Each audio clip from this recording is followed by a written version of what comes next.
tardes, bienvenidos a una nueva edición de su programa Societatis del Seminario de Sociología General y Jurídica de la Facultad de Derecho de la Universidad Nacional Autónoma de México. Nuestro reconocimiento y gratitud a la doctora Sonia Venegas Álvarez, directora de nuestra facultad, a la secretaria general, maestra Sara Mis Palma León, del canal YUS a Eduardo y a Rafael, y del seminario a Daniel, a Abraham y obviamente a la maestra Amparo, que hacen posible que estemos cada semana con ustedes.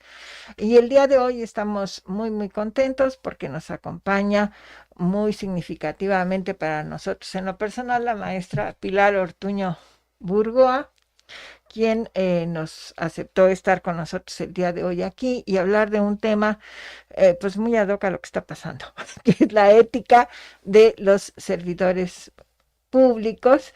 Debo de decir que la familia Burgoa es toda una institución en nuestra facultad.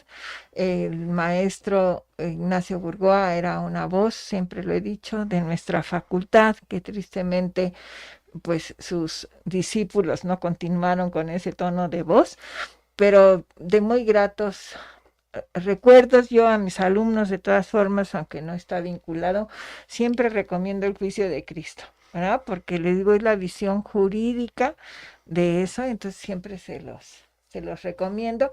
Y bueno, pues ya voy a dejarlo personal, le cedo el uso de la voz a la maestra Amparo para la síntesis curricular de nuestra querida Pilar, por favor.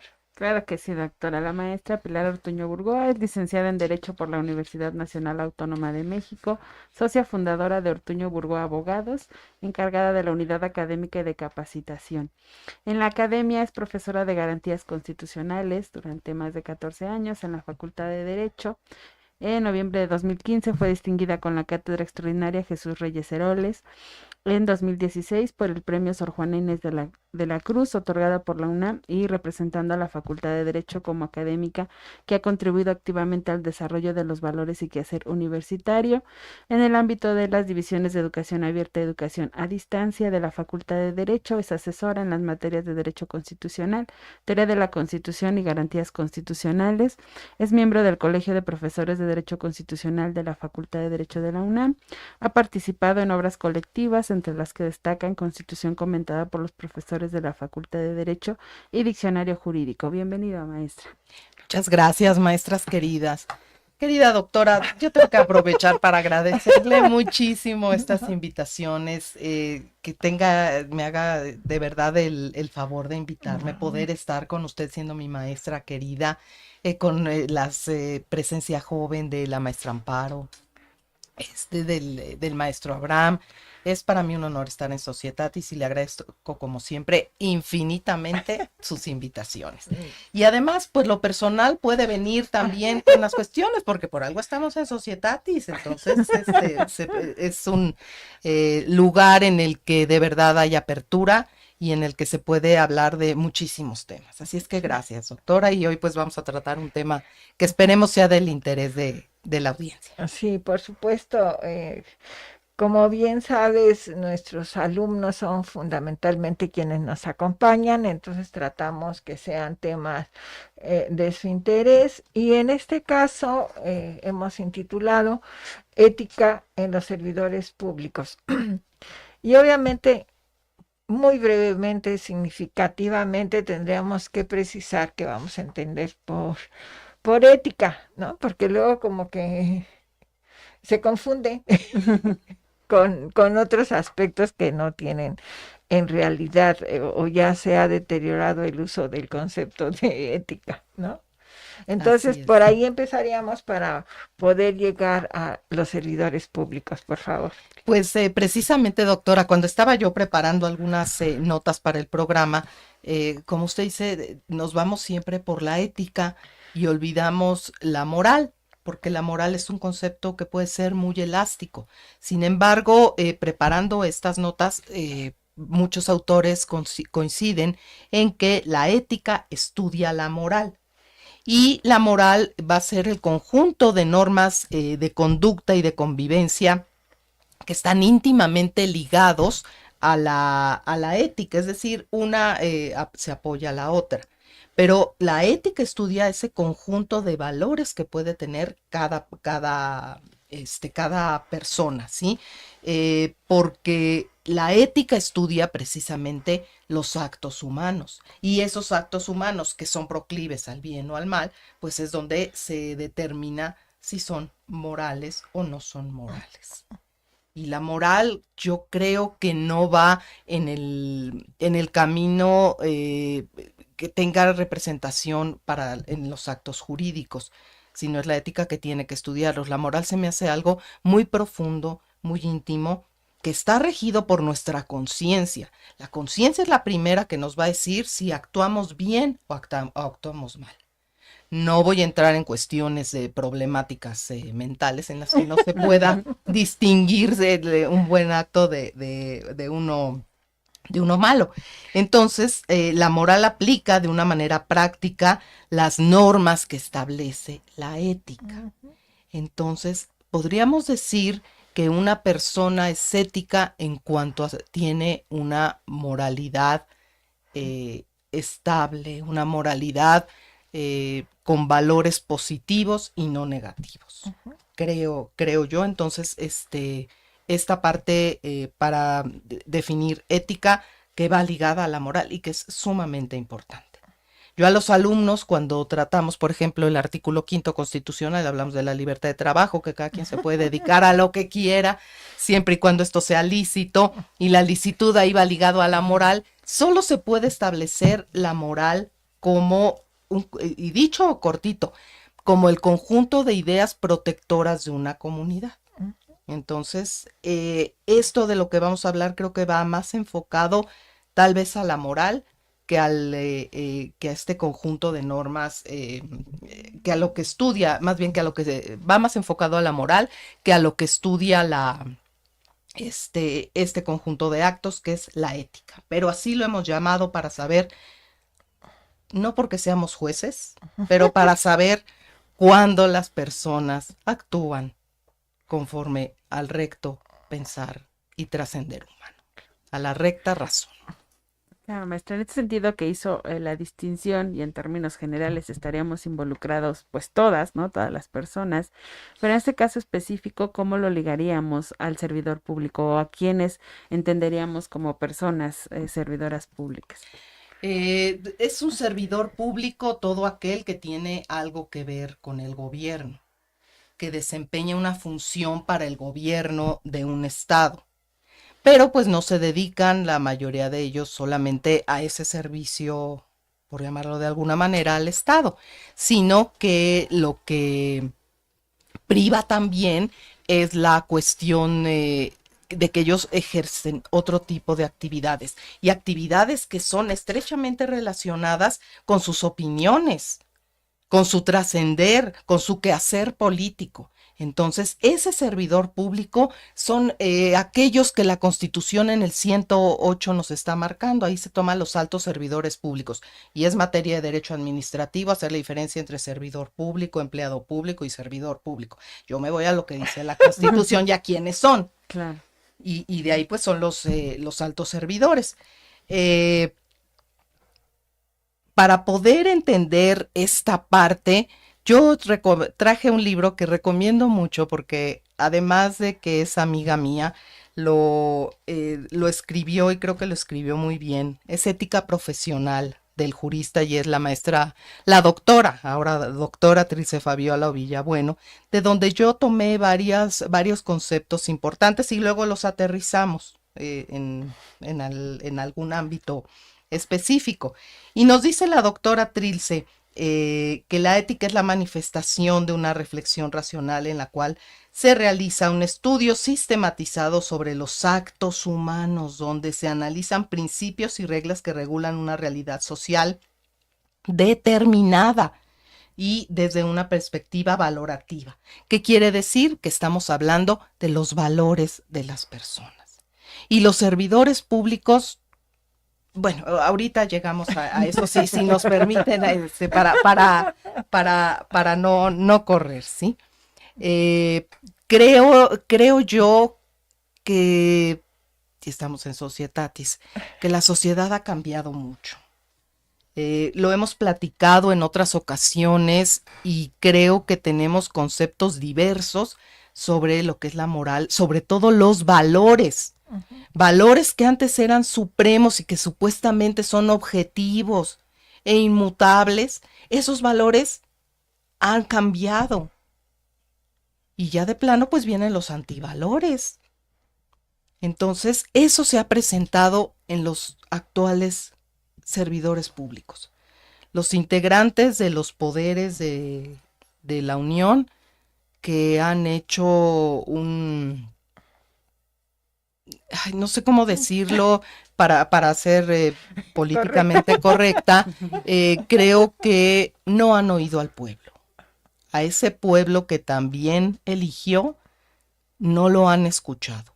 Y es terrible porque nos puede suceder en ocasiones que en nuestra facultad, en nuestra universidad, donde hay una universalidad de formas de pensar y es aceptable, hemos tenido casos en que las propias personas, los propios profesores actúan de una manera contraria al deber ser, a lo que es la persona y lo que están haciendo en el campo público.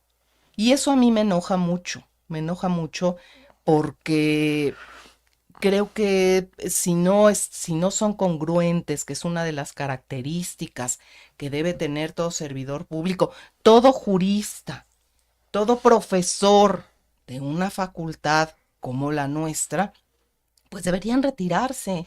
Si ya lograron los propósitos, deberían retirarse. Pero bueno, ahí es donde entra la moral y la propia ética, que son cuestiones sumamente importantes.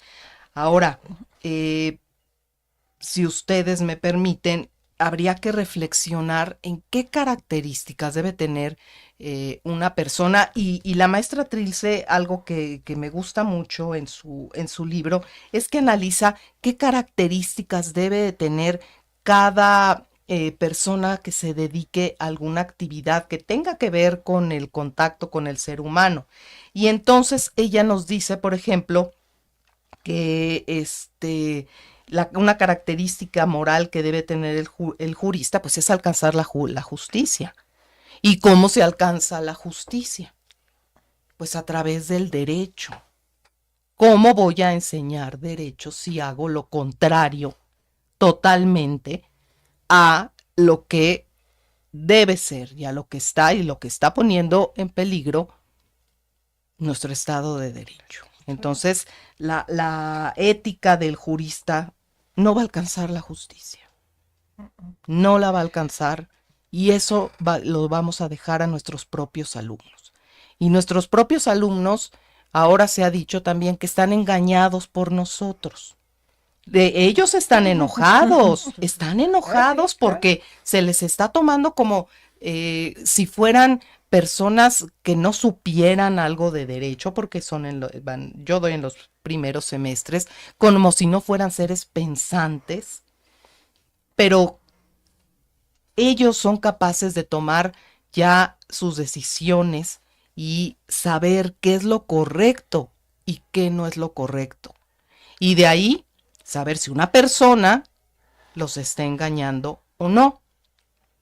Y puede haber casos que sí les estén lavando el cerebro en grupos pequeñitos. A mí me da mucha pena que esas cuestiones sucedan, y más por el aprecio que tengo a algunas voces emitidas.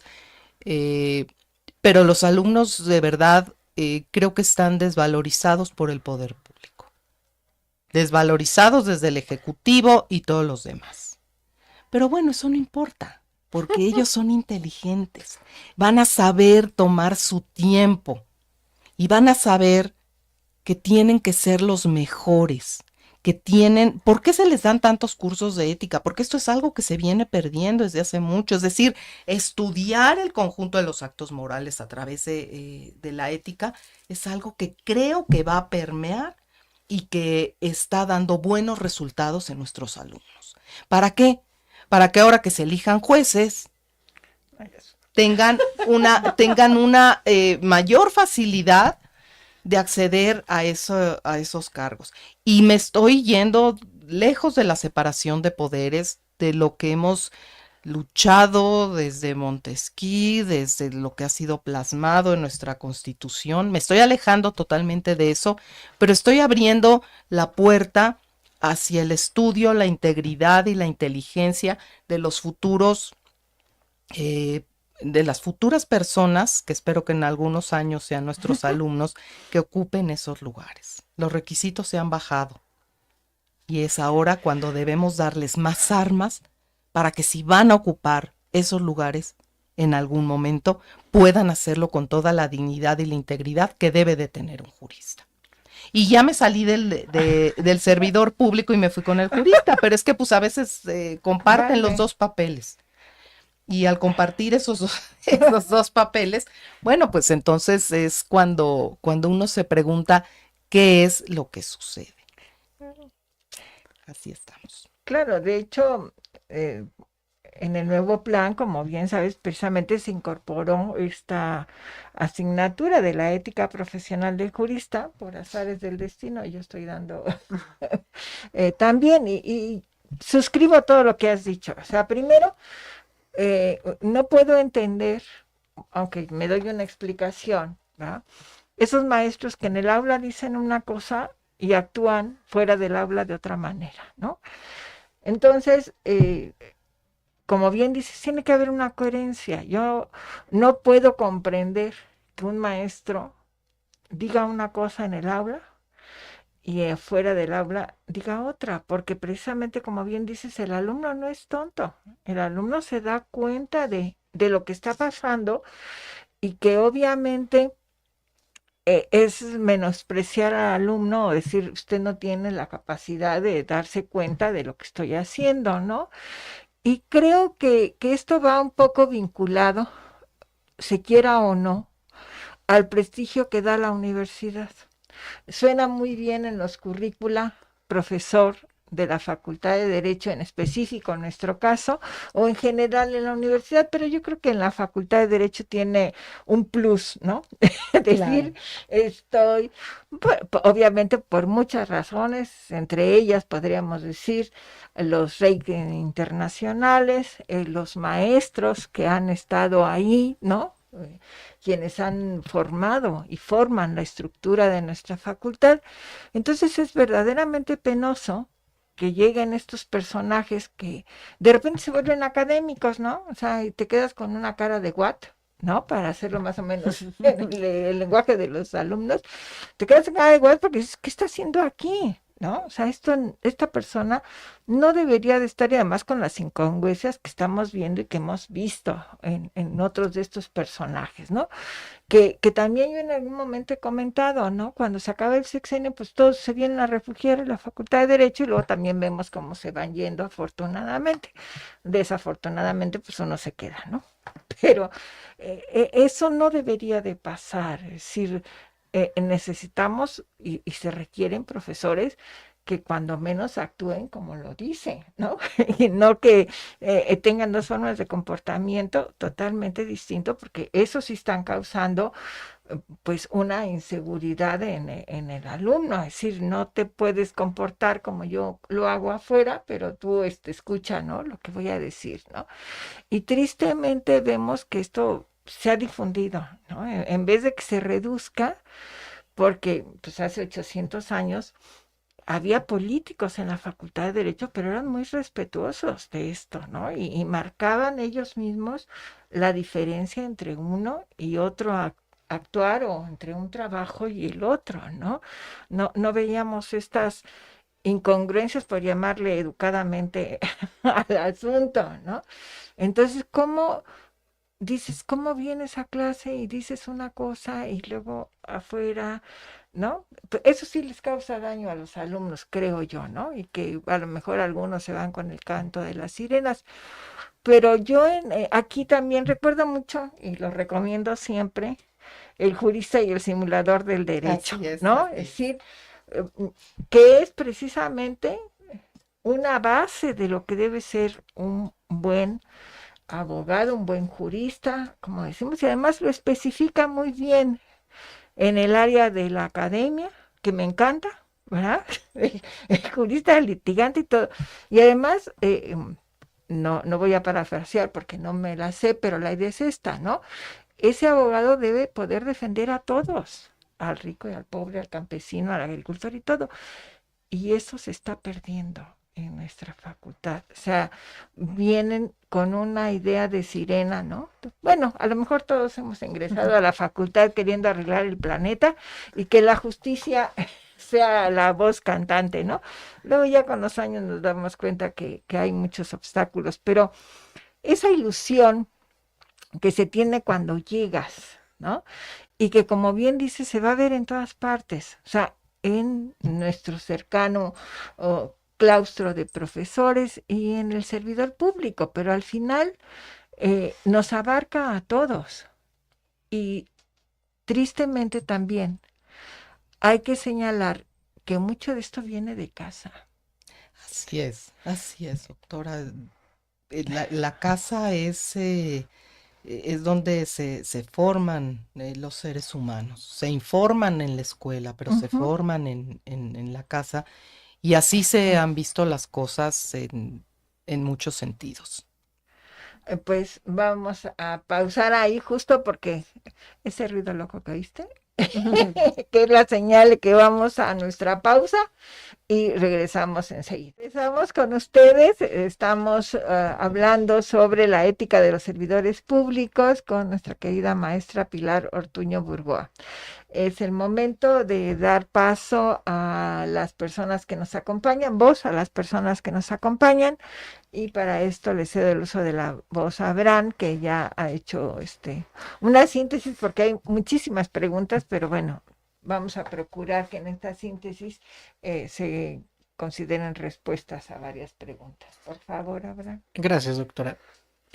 Bueno, en esencia, 3 preguntas que se han repetido mucho en nuestra audiencia son: ¿qué valores deberían reunir los servidores públicos? ¿De qué manera se puede mejorar la ética de estos servidores públicos? Y una que fuera de cámaras hemos dicho es muy compleja, pero ¿cuáles son los retos que afronta la ética de los servidores públicos hacia el futuro? Pues veamos, maestro. Vamos a ver estas cuestiones que son complejas. Mire, dentro de la ética de un servidor público están los valores. Y como dice la doctora, el problema viene desde la casa y el desarrollo que como personas tenemos. Pero ¿qué debería tener un servidor público? Y más un servidor público que sea catedrático de esta facultad, pero en general todos ellos. La honradez.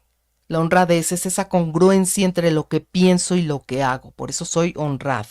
Digo, pienso y siento y actúo como tal. Ser honrado, el no tomar cosas ajenas, el ser honesto, el decir lo que debe ser o no debe ser bajo mi perspectiva, pero argumentando, sosteniendo el porqué de mi actuación en determinado ámbito. Algo que es muy difícil y es el valor. Bueno, quién sabe, a lo mejor con la inconsciencia uno toma valor porque dicen que el que nada sabe, nada teme. Y entonces, de esa manera, se toma valor para hacer una serie de barbaridades y pues está inconsciente.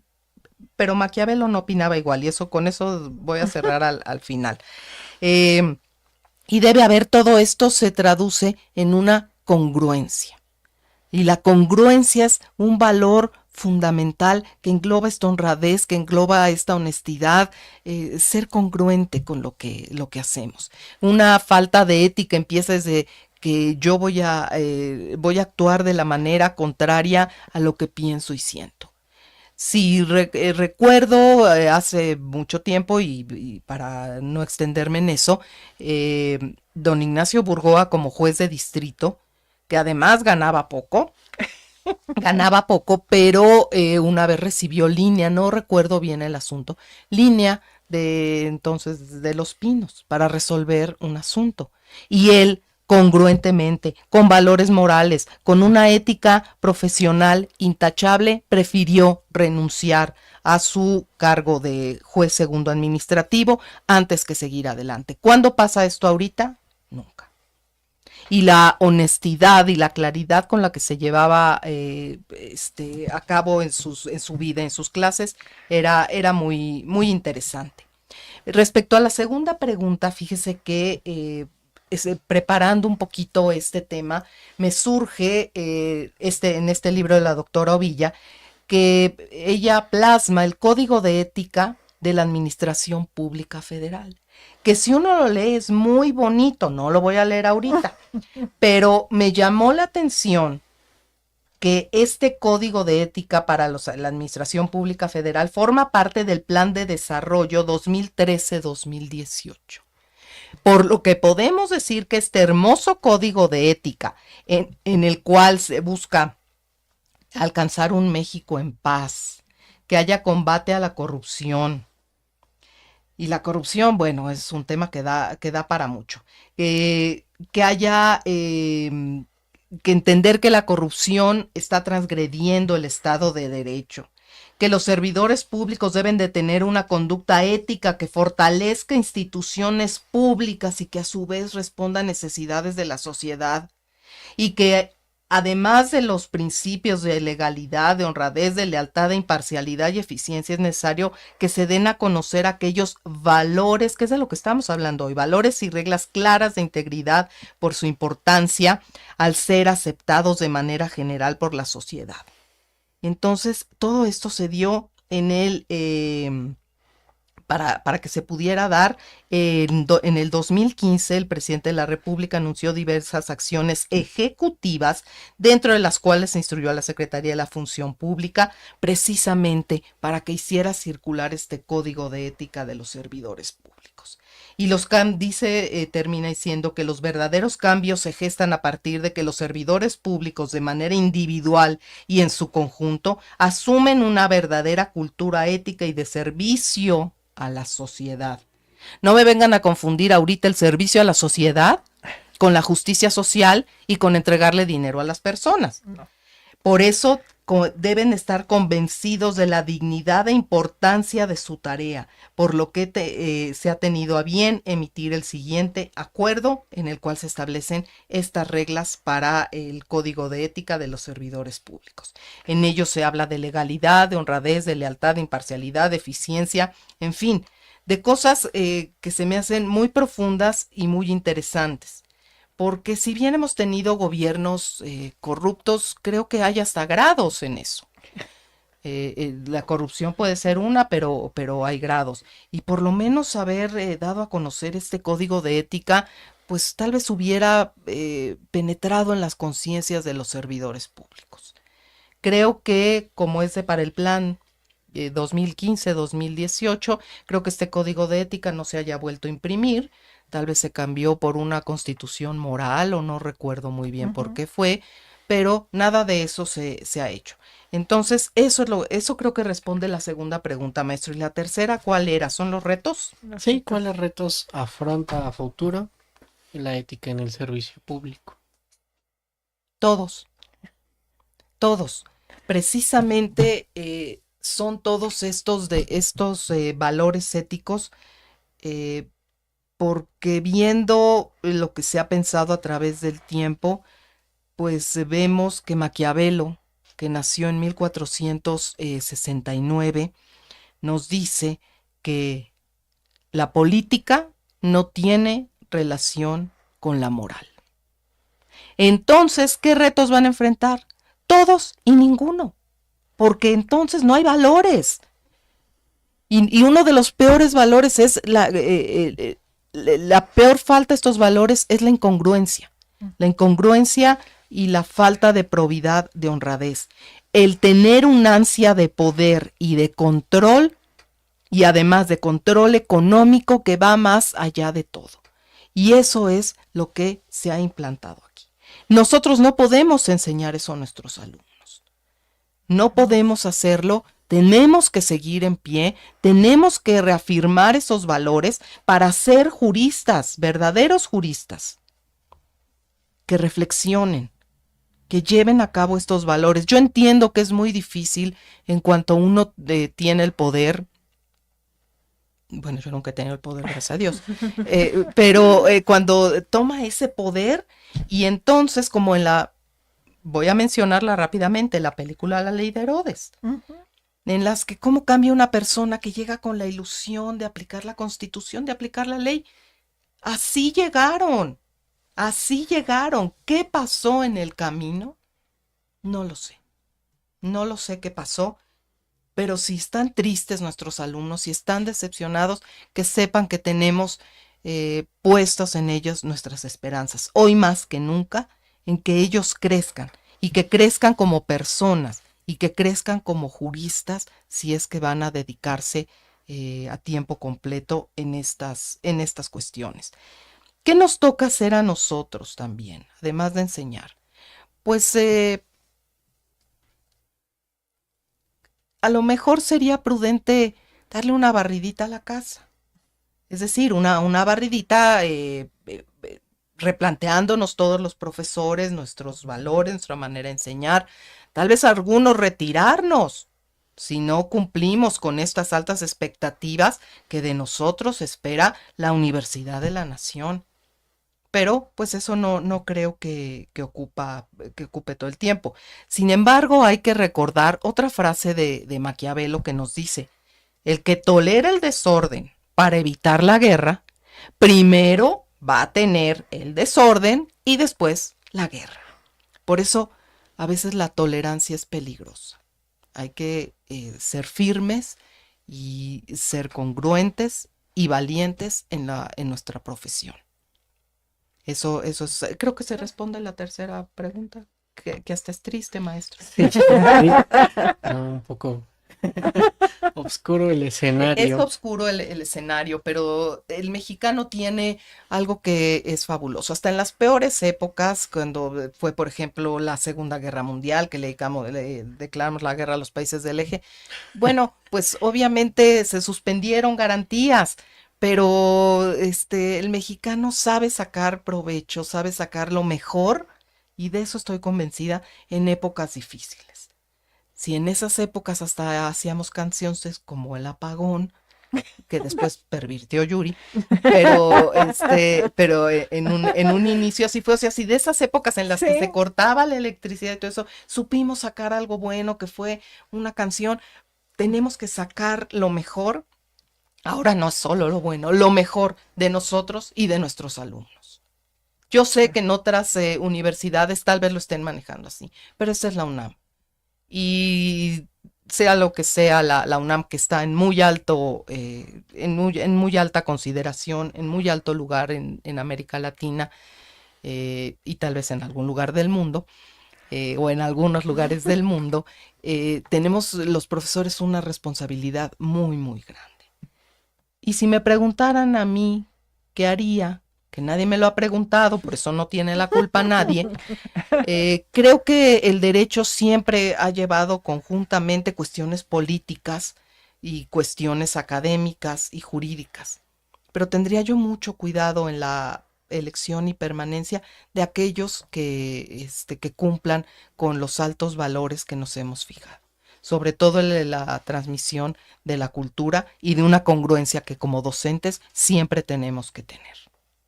El día que yo ya no pueda dar la clase, que no me dé para pensar, yo por honestidad intelectual yo me retiro.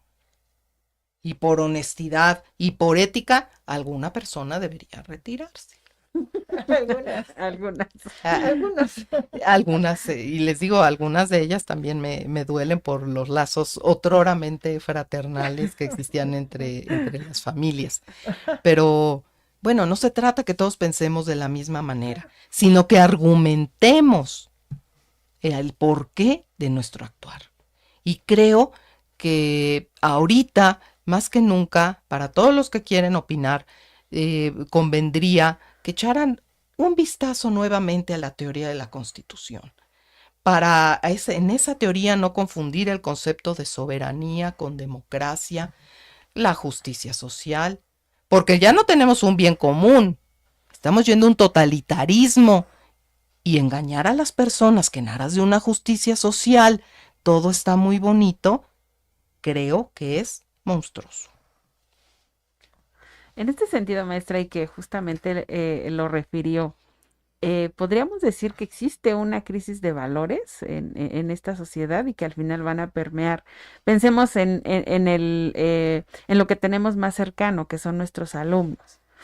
Si en ese caso existiera, ¿cuál considera que se deben o cuáles considera que se deben de resaltar en el aula? Porque pensemos, a lo mejor, pues sí, ese alumno, ¿no? Que tiene un entorno familiar que a lo mejor es complejo, ¿no? Que no pudo fortalecer, pues, esta pauta de los valores, ¿no? La honestidad, la disciplina, la honradez, pero que llega al aula de la facultad y que de alguna manera, pues nosotros ahí, como usted bien dijo, tenemos una responsabilidad, ¿no? Frente a ese alumno que tiene pues alguna expectativa respecto del derecho, ¿no? Y que ahora pues con todo lo que está pasando, pues se vuelve complejo, ¿no? O a lo mejor se vuelve más difusa esa expectativa que tiene. Entonces, ¿cuáles deberíamos de fortalecer dentro del aula en este sentido?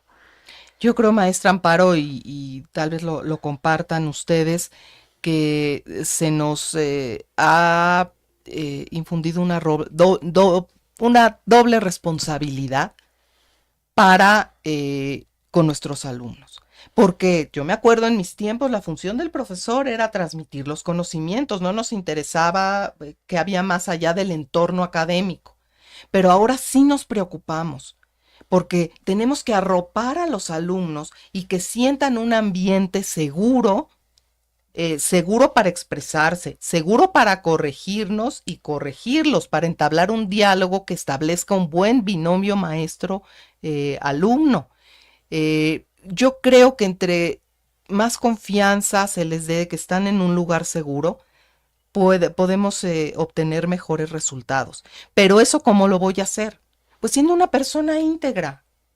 Nadie es monedita de oro ni nadie somos perfectos. El humano es perfectible, nuestros sistemas son perfectibles. Pero si yo soy íntegra y estoy convencida de lo que voy a hablar y de cómo debo comportarme, creo que eso puede ser un segundo buen ejemplo para nuestros alumnos. Porque a lo mejor así pensamos cuando entramos a la universidad, que ya éramos grandes. Pero si los vemos, son pequeños, son jóvenes, es decir, pequeños en edad. Entonces yo creo que en ese sentido se pueden infundir los valores. Pero entonces hay que poner el dedo sobre el profesorado, porque yo he tenido quejas, digo, platicando con ellos, porque además no soy la instancia adecuada, de maltrato de los profesores, de tratar de hacerlos menos, siendo cuando los tengo que hacer más, porque yo estoy segura que si doy esa confianza, ellos van a sacar algo mejor y van a poder salir adelante. Y he tenido casos de alumnos, y valdría la pena a veces platicar sobre eso, sobre la salud mental actualmente. He tenido alumnas sumamente con depresión, con ansiedad, medicadas incluso. Entonces, es muy importante verlo también para que no se sientan menos, que no se sientan desvalorados, fomentar su autoestima, su capacidad intelectual, su capacidad cognitiva, porque ellos pueden, si están aquí, si llegaron hasta aquí, con todos los obstáculos que seguramente tendrán, es porque son los mejores. Y aunque no fueran los mejores, es porque serán los mejores y lo van a lograr. Entonces, creo que ese valor de la integridad, de la congruencia y de la honestidad es lo que tenemos que proyectar a nuestros alumnos. Pero para proyectarlo, así tiene que ser nuestra moral. Y así tenemos que ser nosotros para un actuar ético, creo yo. Sí, yo completamente de acuerdo. Es decir, y yo creo que Amparo y Abraham lo decimos en el salón, es decir, ustedes han llegado aquí por su esfuerzo, o sea, porque en las noticias y luego la gente, eres un privilegiado porque estás en la UNAM. No, no, si no me saqué la lotería, ¿no? Es el esfuerzo de muchos años y además yo les digo, no es solo el esfuerzo de ustedes, de sus padres y a lo mejor de su entorno para que llegaron a la universidad. Entonces, hay una gran responsabilidad y que hay que cumplirla. Y yo les digo, y cumplirla es salir, porque ya visto desde otra perspectiva, pues lo fácil es llegar. La cosa es Mantenerse y salir. mantenerse y salir, ¿no? Entonces, yo creo que es muy importante y lo que estás diciendo es una realidad como una catedral, es decir, eh, en general, yo creo que los maestros no perciben esto. No quiero decir que porque somos del sexo femenino, pero sí hay más sensibilidad y yo creo que con algunas no, conozco casos. Pero yo creo que es una realidad lo que dices, los entornos que tienen estos alumnos, muchas veces dices, es que, ¿cómo le pido todavía que estudie y que venga con ánimo sin igual, si tiene entornos muy complicados, ¿no? Entonces yo creo que ese es un punto que tampoco sé quién tendría la responsabilidad de resolverlo, pero sí creo que debemos de tener más atención sobre este punto. Y se nota, ¿no? Además, hasta la relación entre ellos. Nos guste o no, yo sigo insistiendo que hay efectos de la pandemia todavía y que se notan en ese tratamiento entre ellos, ¿no? Entonces, que es importante que se integren. Su apoyo hacia el exterior van a ser sus compañeros de hoy y que obviamente van a tener grandes responsabilidades porque pues el futuro son ellos. Y les digo, además los problemas los van a tener que resolver ustedes, pero yo creo que un punto importante, y que estoy totalmente de acuerdo, los maestros tienen que ser coherentes, ¿verdad? Así es. Simplemente coherentes, ya no le voy a poner más valor ni nada. Sé coherente en lo que estás diciendo en el aula y cómo te comportas, ¿no? Porque al final es un ejemplo lo que estás dando, ¿no? Así es. Entonces, pues aquí, ¿cómo interpreto, cómo asimilo esa situación, ¿no? Yo estoy totalmente de acuerdo. Es decir, algunos maestros sí creo que por honestidad, ¿verdad? Por coherencia, prefiero hablar de coherencia. De coherencia, claro que sí. Coherencia lo deben de hacer, ¿no? Porque estás formando personas. Pero no lo van a hacer, doctora, No. algunos porque no oyen.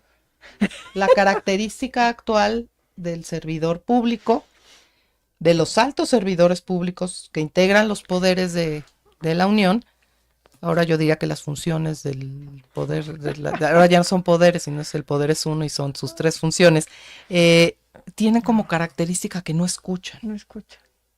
Y me acuerdo cómo nos escandalizamos con Salinas, que decía que a sus enemigos ni los ve ni los oye. Era juego de niños. Era juego de niños, conforme lo que estamos viendo ahorita. Pero creo que sí, fíjese que yo tuve profesores, uno era diputado en su momento, el maestro Álvaro Uribe Salas, que en paz descanse, era diputado, fuerte el hombre, pero era congruente. Y tuve también en Derecho Económico al maestro Pedro Ojeda Paullada, que era político, secretario de Economía, no sé qué, y congruente el hombre total. Siempre fue con Pedro. Y no faltaba sus Campechano. clases. Ah, mire, nada más que. Y fíjese, yo sin saber todo eso lo recuerdo como gente íntegra, No, sí, íntegra que daba clases para nosotros y de los cuales aprendimos mucho, sin duda. Pues estamos encantados, pero ya en un momento, ¿verdad? Va a venir Eduardo a cerrarnos los micrófonos. Ya. Entonces, Bueno, es que el tiempo es el tiempo, ni modo. entonces, mi querida Pilar, 1.000.000 de gracias. Te agradezco infinitamente a quienes nos han acompañado el día de hoy, sobre todo sus participaciones. Y nos vemos la próxima semana en una nueva edición de su programa Societatis. Hasta entonces, bonita semana.